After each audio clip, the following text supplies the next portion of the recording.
2 first-round picks, but not until 2027 and 2028.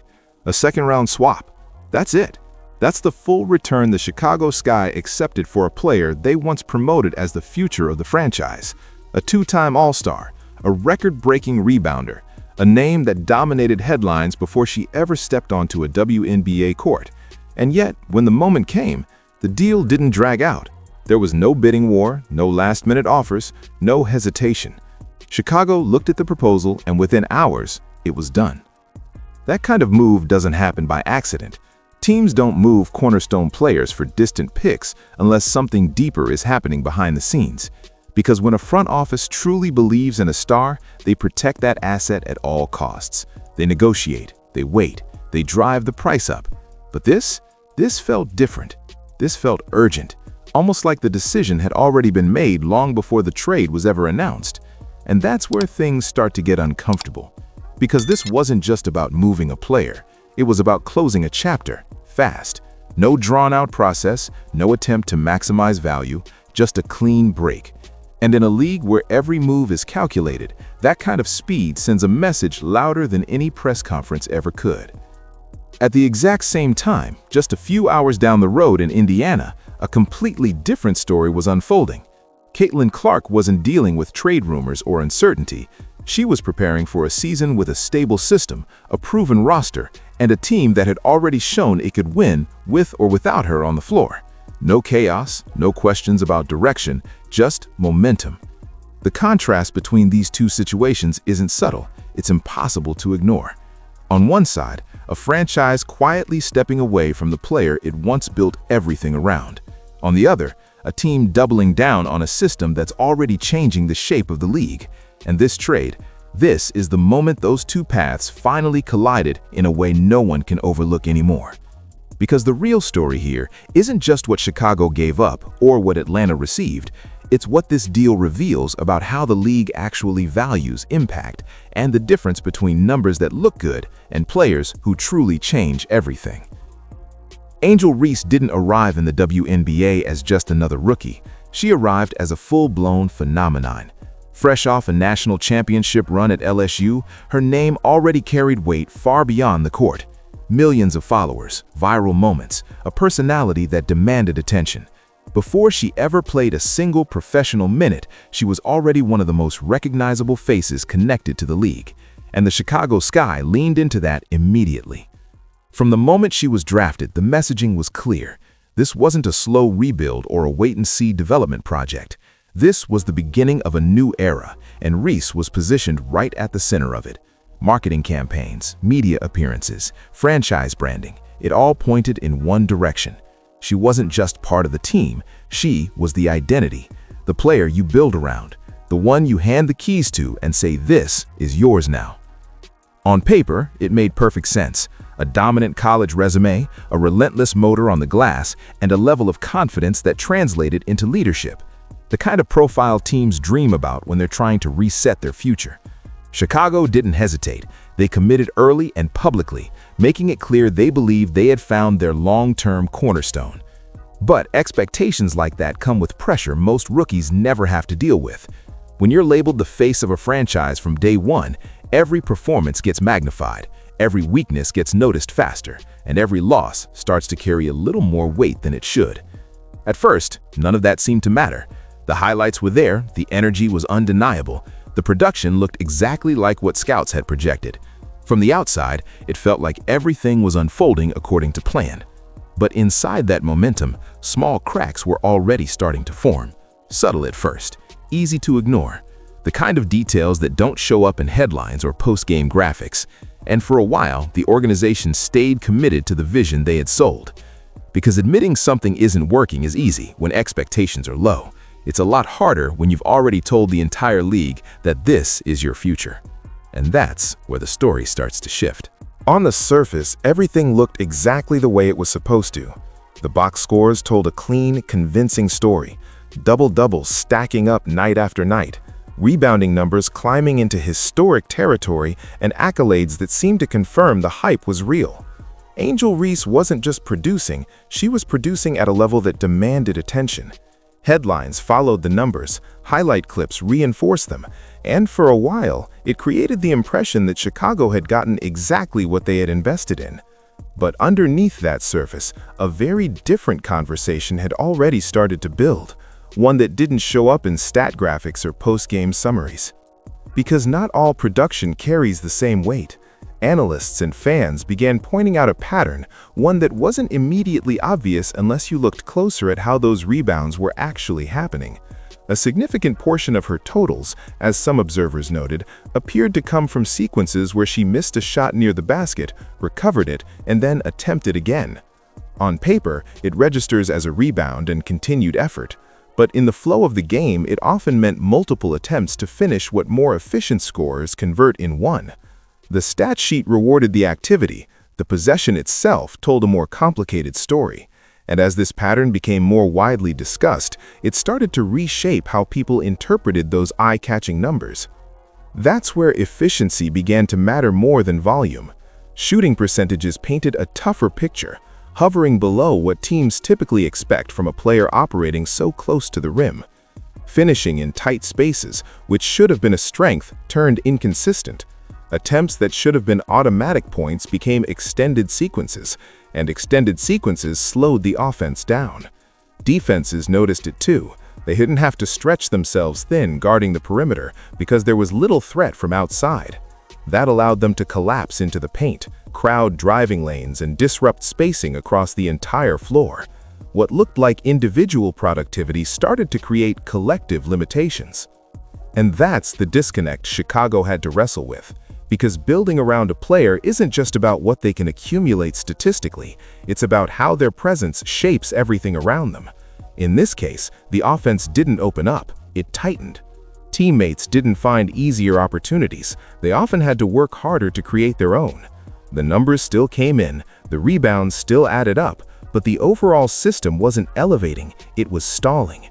And once that realization started to settle in, it became impossible to ignore the gap between what the stats suggested and what the games were actually showing. That gap is where the narrative quietly began to change. And that's exactly where the comparison became impossible to avoid.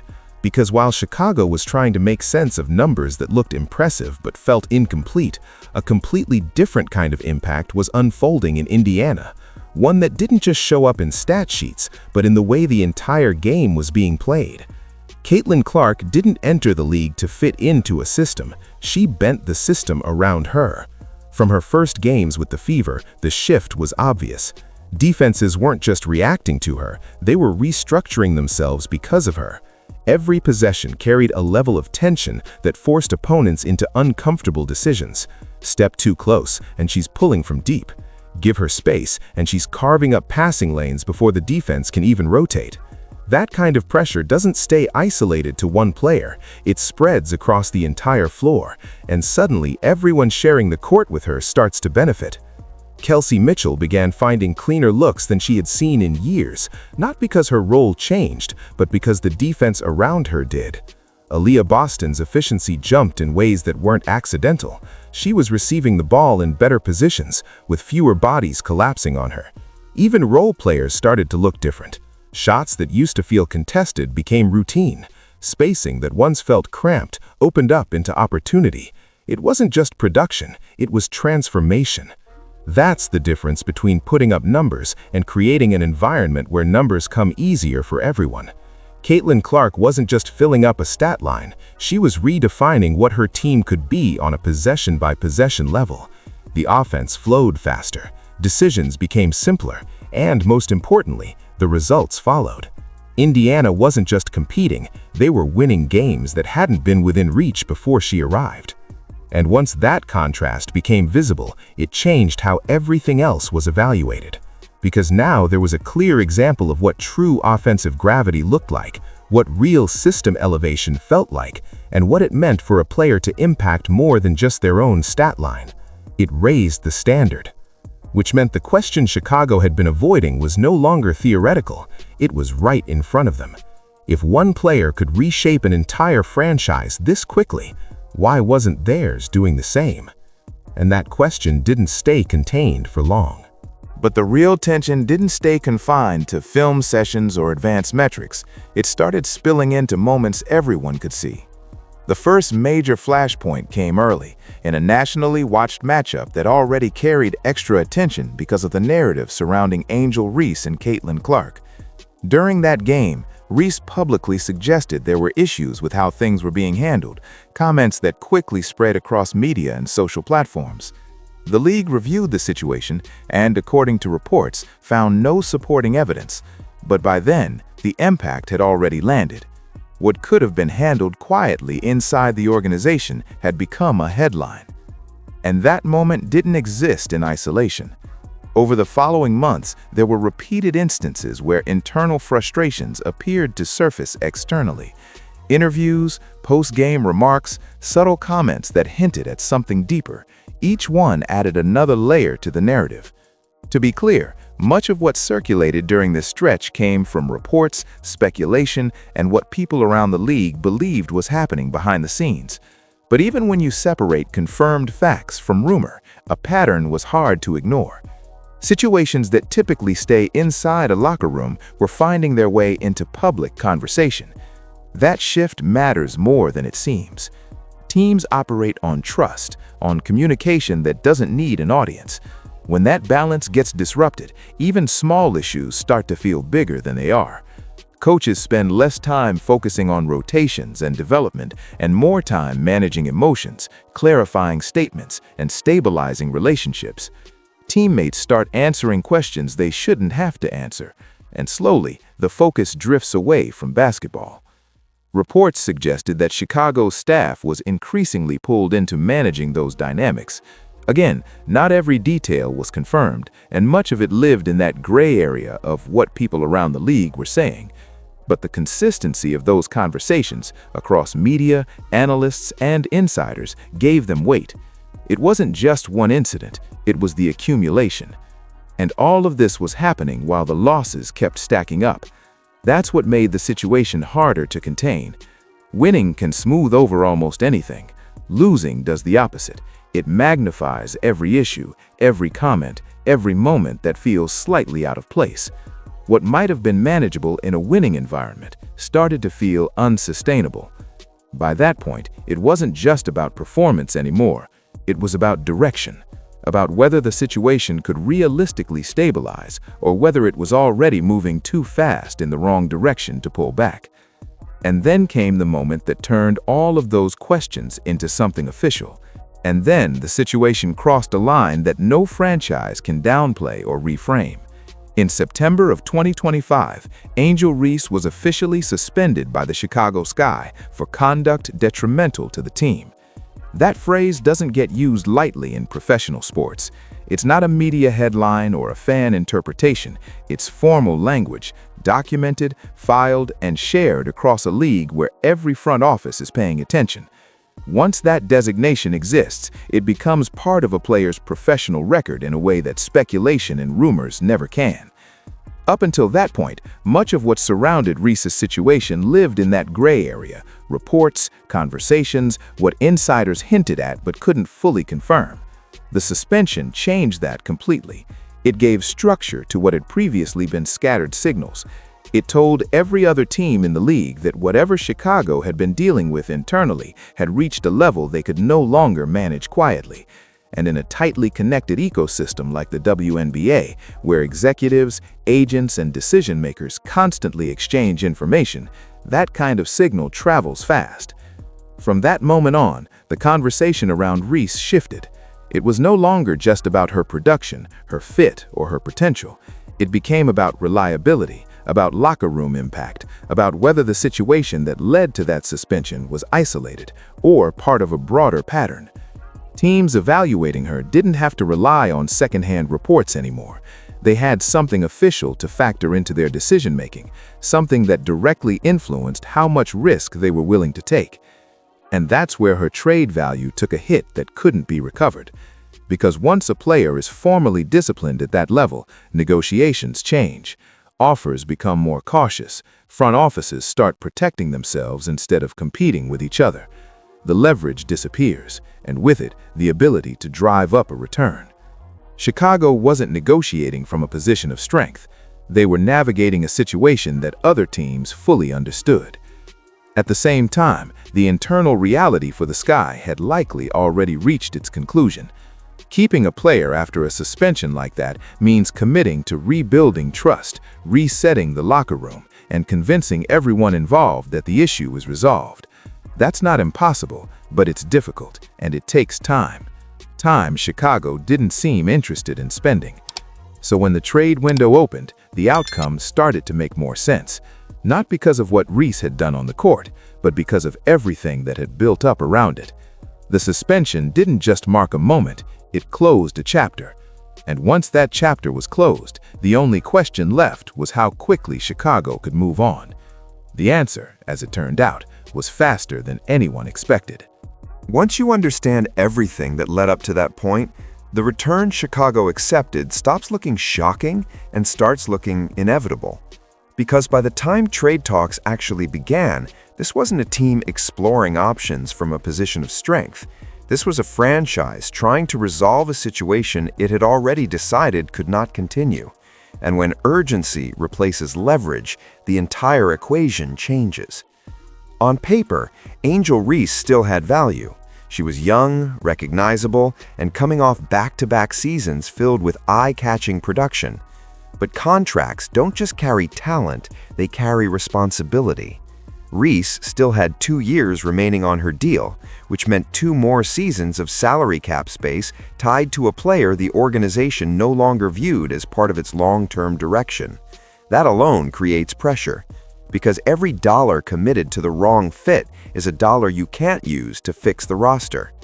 Then layer in everything else: the suspension, the ongoing need to manage internal dynamics, the time and energy already spent trying to stabilize the situation. Even if you strip away speculation and focus only on what's officially known, it's clear Chicago had reached a point where keeping things as they were wasn't an option. And once that decision is made internally, other teams can sense it. Front offices around the league aren't guessing, they're informed. They know when a team is motivated to move a player, and they adjust their offers accordingly. That's why there was no bidding war, no last-minute push from multiple teams trying to outdo each other, because the market wasn't being driven by demand, it was being shaped by Chicago's need to act. The Sky weren't trying to maximize value anymore, they were trying to create separation, clean cap space, reset the locker room, move forward without the weight of everything that had built up over 2 seasons. There's also a bigger shift happening across the league that makes this decision even more understandable. Player value is no longer tied just to individual numbers or marketability. It's increasingly tied to impact on winning. How does a player affect the system?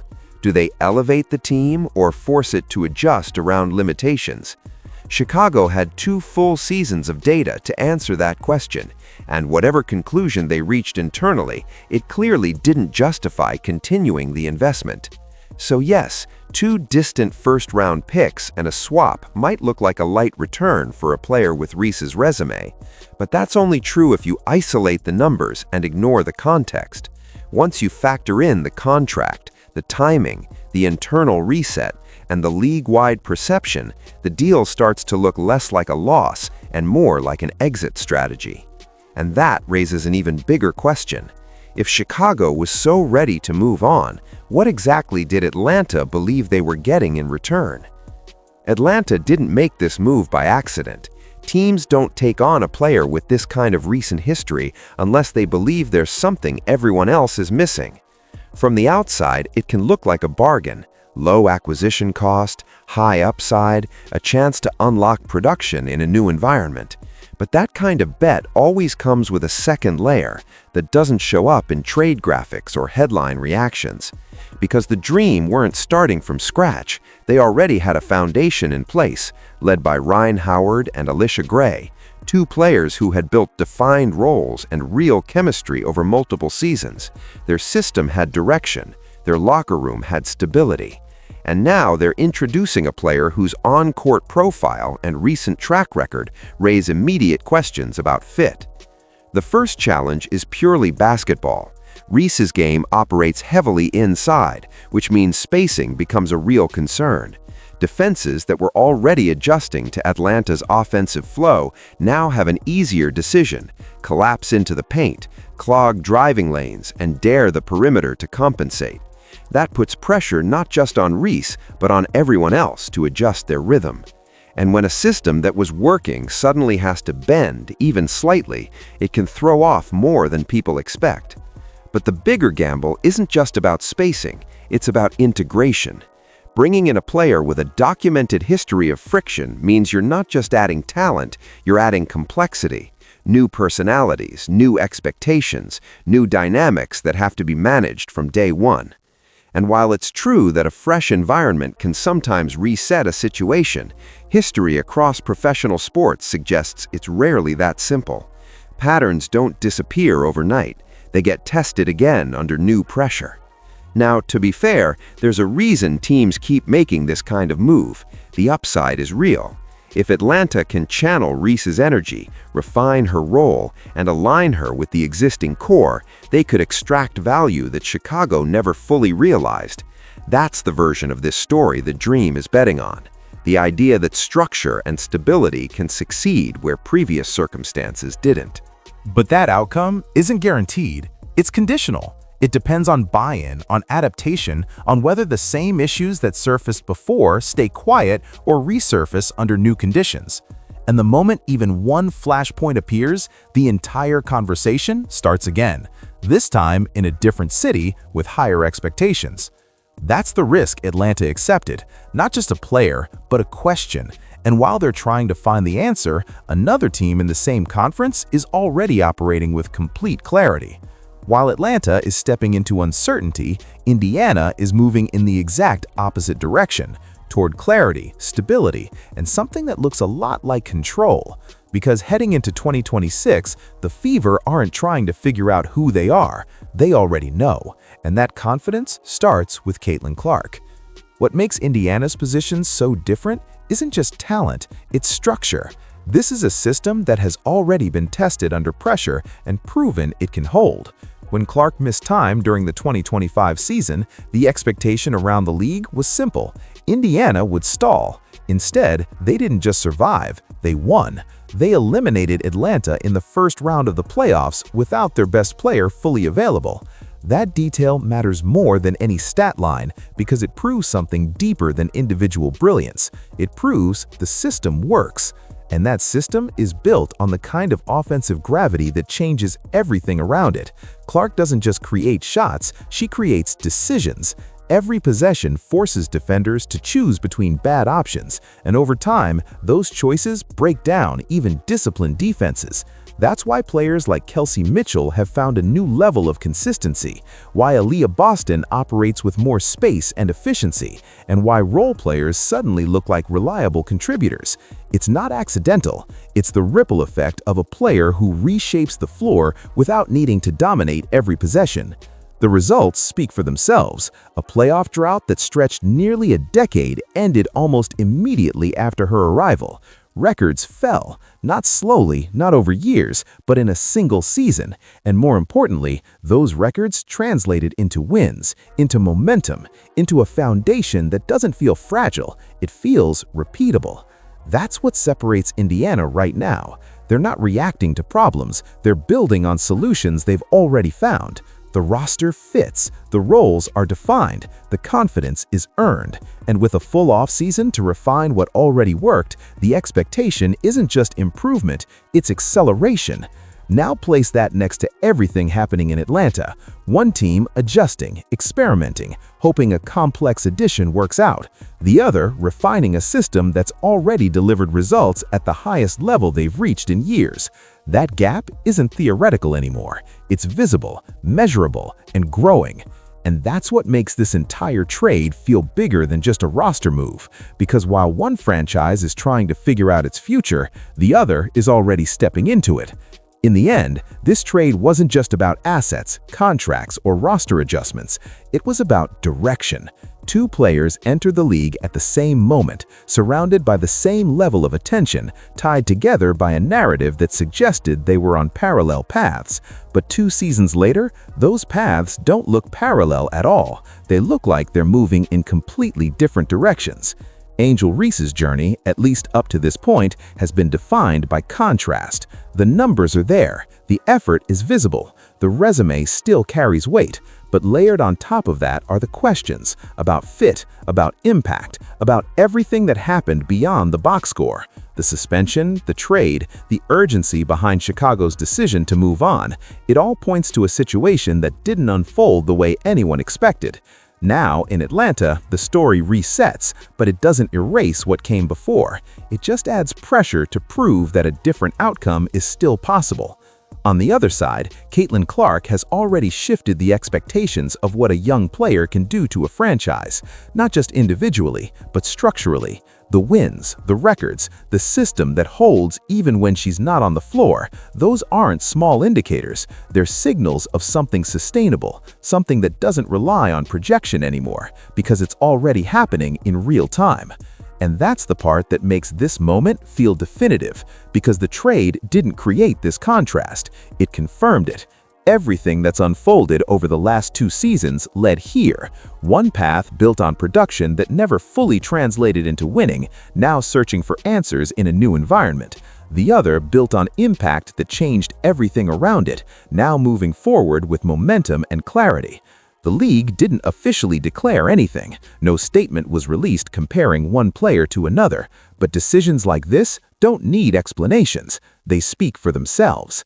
So the real question isn't what this trade means today, it's what it's going to look like a year from now, when Atlanta tries to make this experiment work, when Indiana keeps building on what already does, when both careers take another step forward from this exact point. Because if the last 2 seasons told us anything, it's that direction matters more than potential. And right now, those directions couldn't be more different.